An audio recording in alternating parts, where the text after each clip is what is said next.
into her flat.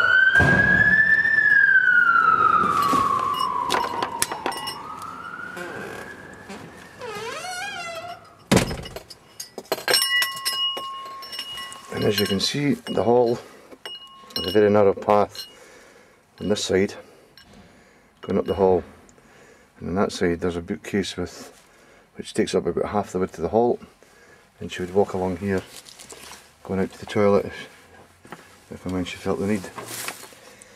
We're heading round, this is another clutter, heading round into the living area. Get some lights on. Again, this is just a clutter. Get a light on in here.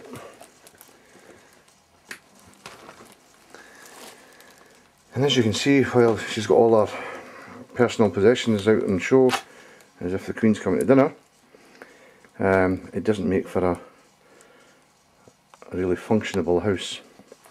Her bed, where she sleeps generally and just sits, is that couch there, and you can see there's a small sort of walking area. It's less than a foot wide, so she would come along there and head into the kitchen, the sort of kitchenette area. Again, this is a clutter, total clutter. I've got the lights on.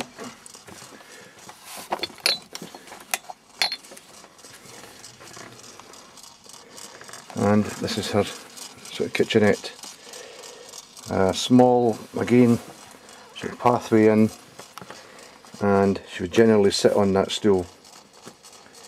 There's no hot water in the flat, but that's her sink where I believe she does have all her washing, even her personal hygiene washing.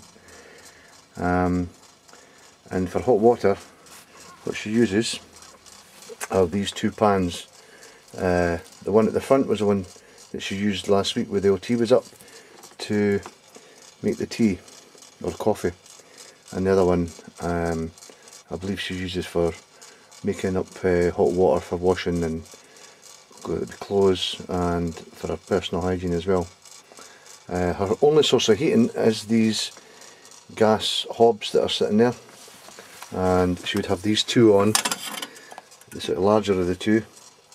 And now, as you can see, because of the clutter around it, it's a very bad situation, very much a fire hazard.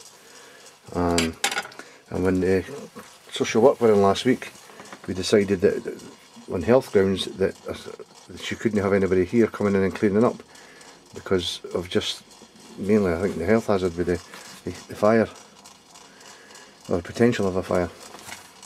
So that's that kitchen area. She has a bedroom, a proper bedroom, which is blocked off, but it is actually round there, and it's in that,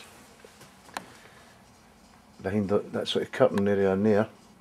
But because of the blockage in the floor, she never uses it. Like I say, she sleeps on the couch.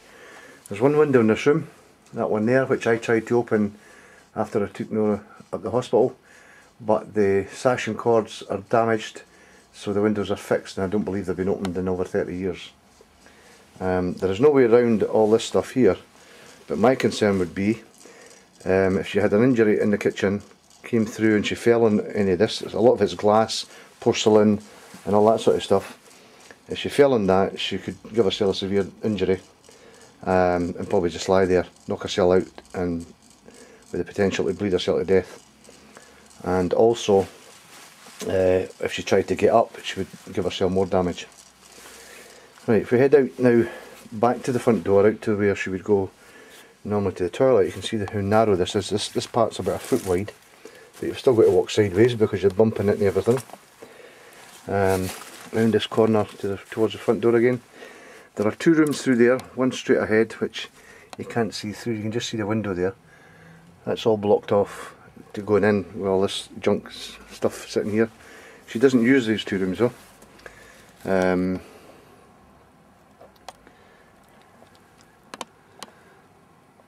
There's the light, right.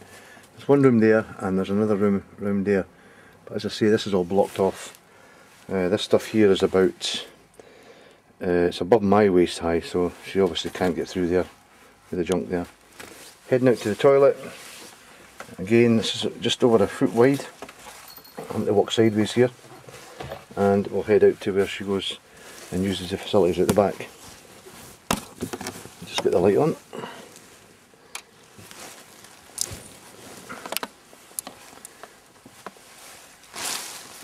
Now again, it's an area with roughly about a foot wide, and there's clothes and everything piled up on either side, with that small walkway down the centre there which leads out to the bathroom. But again, you've got to walk sideways, and it is really a bit of a giddle. Out to our bathroom, which is in here, and again you can see how it's all just one big clutter. And out to our toilets, which is tucked there, and her sink. And as I said, there's no hot water in this flat. She has a shower that you can see just behind that curtain, but that I know hasn't been used since my sister came over from Holland back in '95, and that hasn't been used since then. So this is the bathroom. Oh jeez, that's the sort of pathway you've got to walk through to get there. So going back,